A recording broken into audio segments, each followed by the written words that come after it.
Go.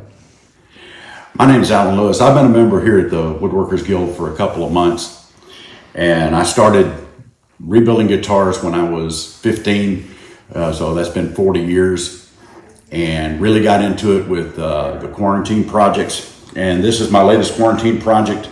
This is a late 1950s Harmony H1215 that is it's solid birch. The top is solid, the back is solid, and you can see the cleats and the work that I've done so far, just fixing up cracks.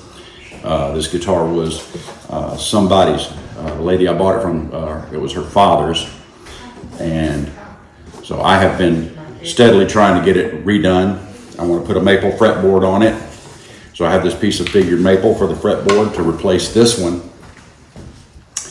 And I built a couple of these. One was a 1947-48 Bob West.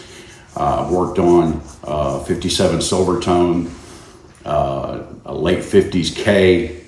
I love those Chicago archtop guitars. They're fantastic instruments, vastly underrated. They're great to play, a lot of fun, and you can't really hurt them because in the long run, their monetary value isn't great.